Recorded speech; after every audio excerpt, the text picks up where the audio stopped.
Tai ką, man tai sveikinimai su pergalė, su nuostabiu debiutu UFC ir sugrįžimu namo. Ačiū, malonu. Iš tiesų esame kalbėję apie tą debiutą UFC, tavo labai ilgai lauktas. Tai visgi, ar taip atrodo tas UFC, kaip įsivaizdavai?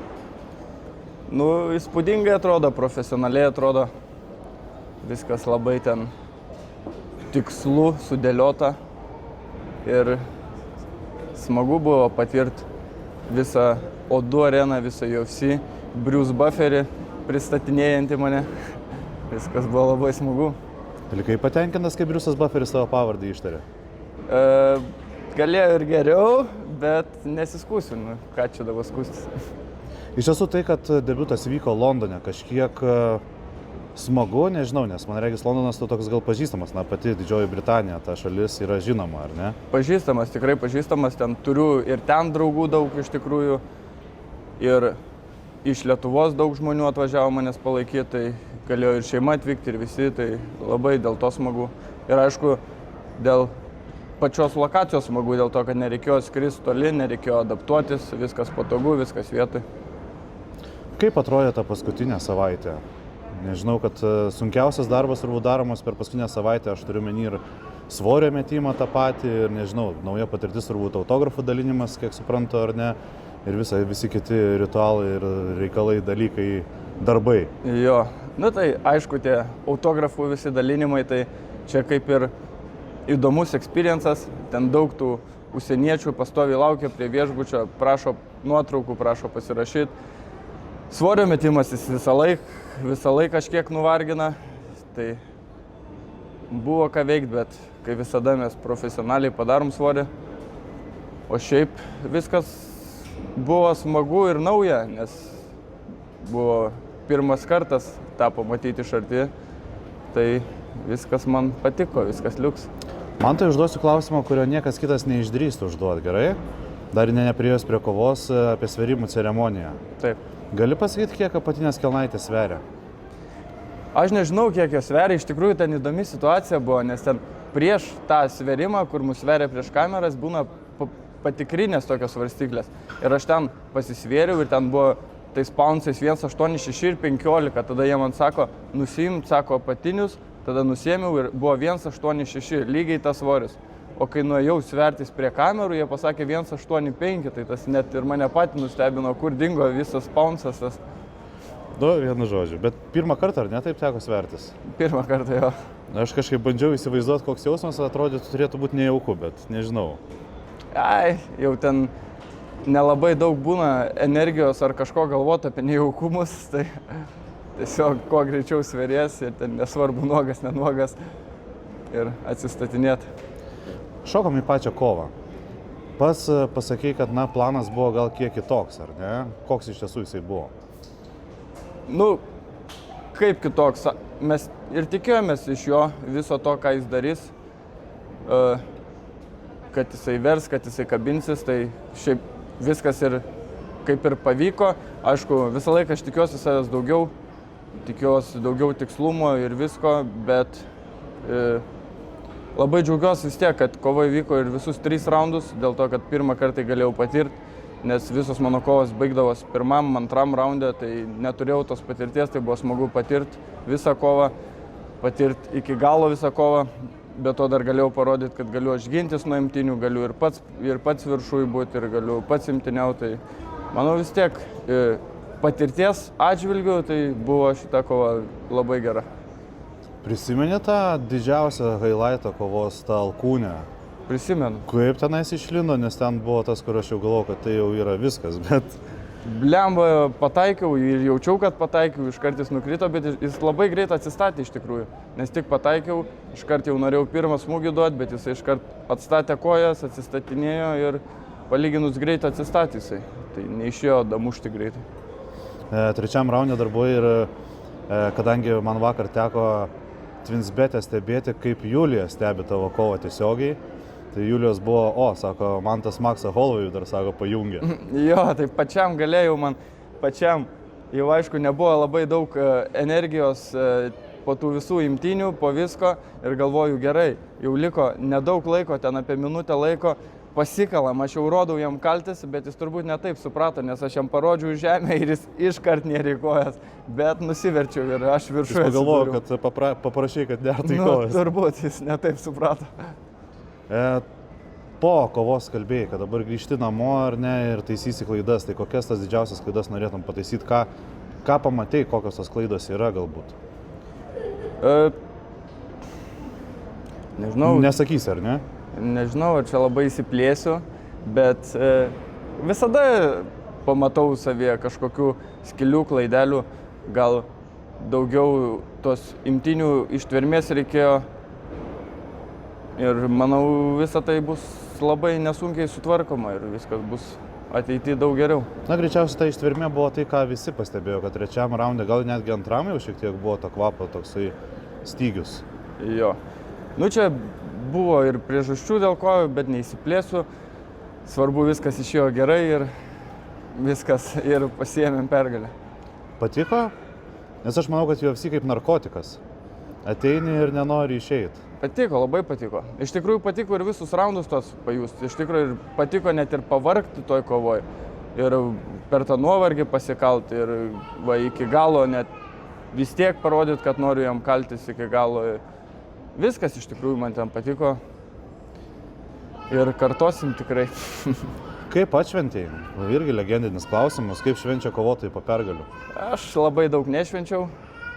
Išėjom, aišku, buvo viešbuty tas after parties, ten visos žvaigždės, ten visi siautėjo, baliavojo, aš tiek nebaliavojau, bet galėjau vis tiek būti tenai ir prisidėti. Tai iš pradžių visų pirma, tai kaip visada, su treneriu nueinam, skaniai pavalgom, o paskui jau Tai koks Manto Kondratavičiaus pirmas pasirinkimas iš meniu būna?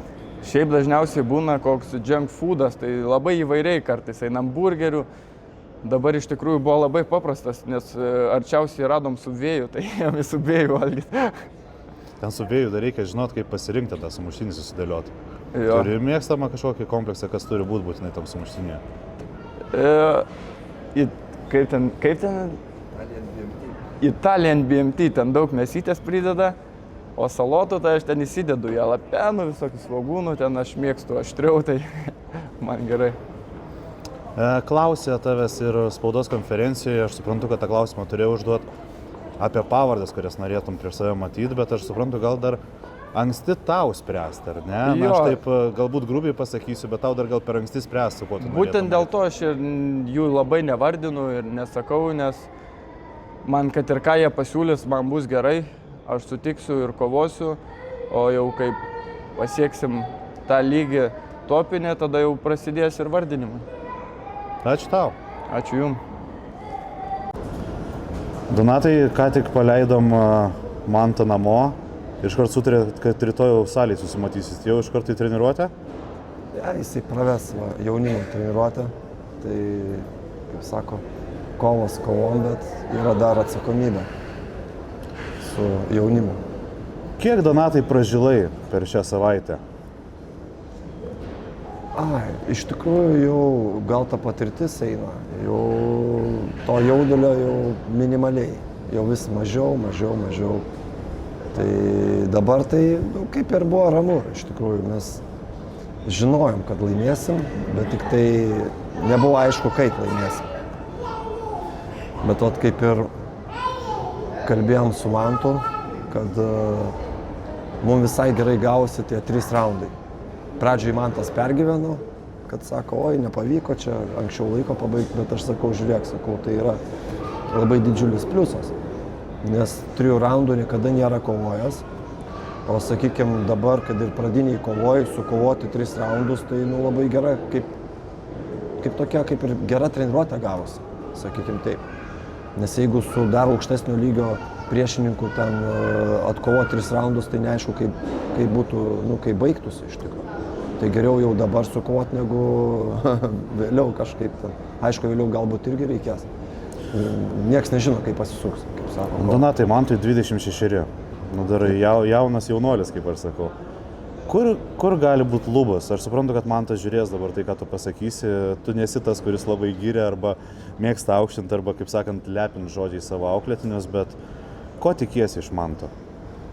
Nu, mes visi suprantam, kad Mantas yra toks vienas iš pajėgiausių Lietuvos MMA būtent kovotojų ir tobulėti tikrai mes dar turim kur. Nu, ypač ten dar, jeigu komentarus paskaitom, tai ten iš viso ten žodžiu, ir ten ištvermės jam trūksta ir ten, nu, daug ko jam. Ištvermės, patirties, jo, ten, nežinau. Ten, kai jau pasiskaitai, tai jėgos turbūt kaip visą laiką. Jo, visi ten specialistai, žodžiu, visi ten MMA sportavę, visi ir ten treneriais buvę ir, žodžiu, nu ten, jo, tokių įdomių yra tų komentarų, bet jo, jeigu taip nesigilinant labai, tai jo, jisai kaip ir pagal tai žiūrint koks, kaip ir amžiuje, bet visada sakydavau, kad nu, į tokią organizaciją kažkur tai minimum 25 metų. Čia minimum.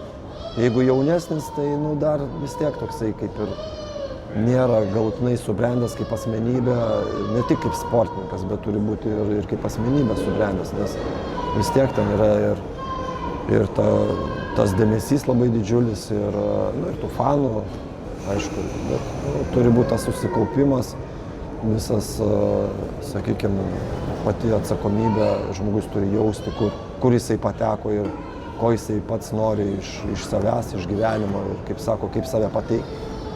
Tai vat, o sakykime, kad tobulėjimui, tai aišku, jisai dar turi didelį potencialą ir mes tobulėsim. Bet, kaip sako, čia jau reikės tobulėti per kovas.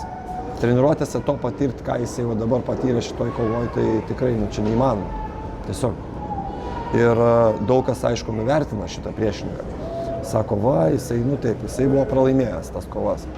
Bet kaip, pavyzdžiui, jeigu lyginant su Šara Bullet, tai, pavyzdžiui, jisai antram raunde, jisai jau buvo pavargęs su Šara Bullet.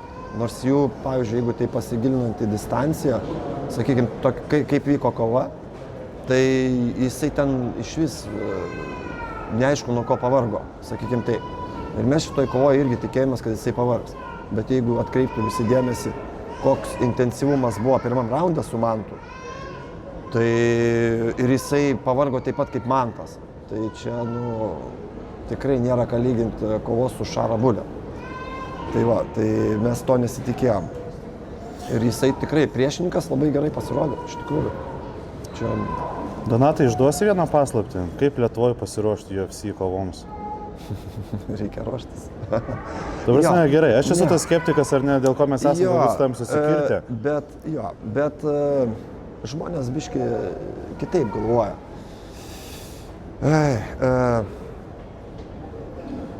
Visur reikia dirbti. Ar tu būsi, kaip sako, ar į Tailandą važiuosi, ar Lietuvoje būsi, ar tu ten, nežinau, į Antarktidą važiuosi. Vis tiek turi dirbti. Bet dabar, galbūt ten, sakykime, dėl treniruočių partnerių.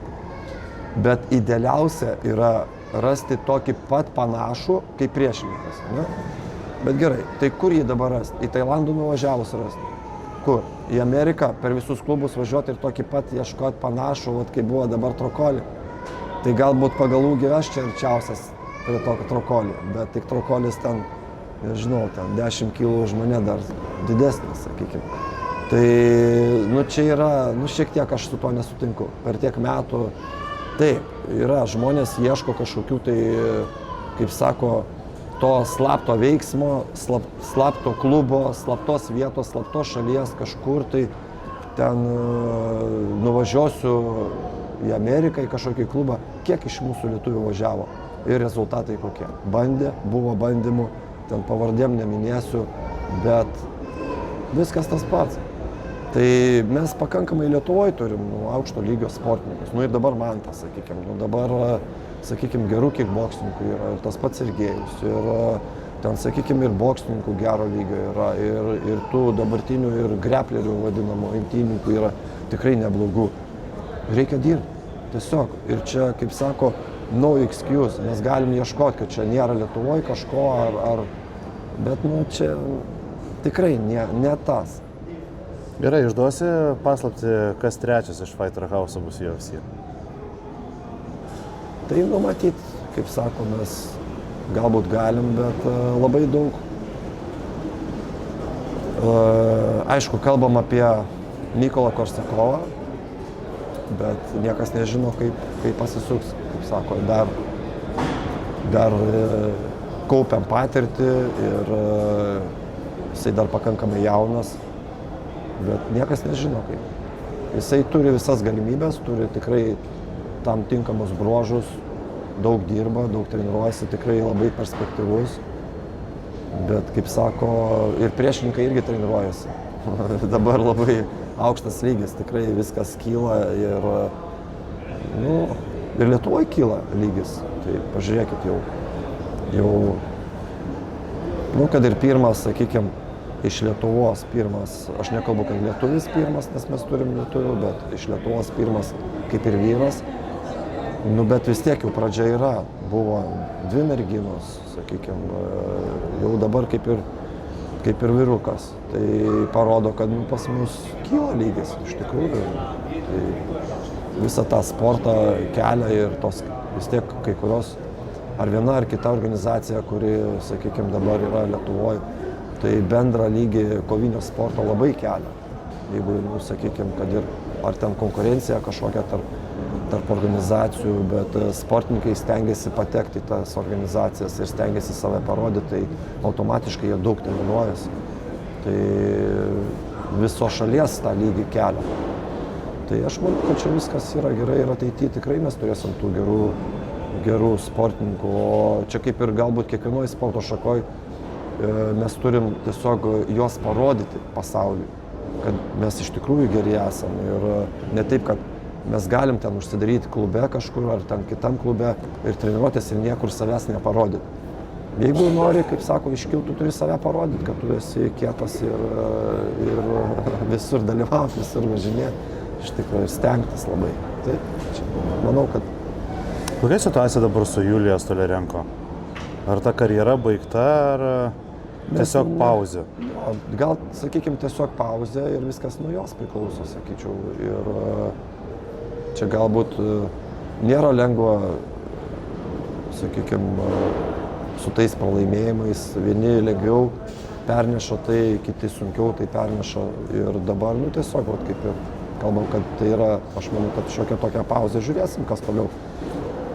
Bet jeigu taip lyginant Julijos irgi tą visą, sakykime, karjerą ir pajėgumą, tai paskutinė kova parodė, kad jinai, manau, kad tai buvo geriausia Julijos versija, jeigu žiūrint iš techninės pusės ir taip, kaip jinai sukovojo.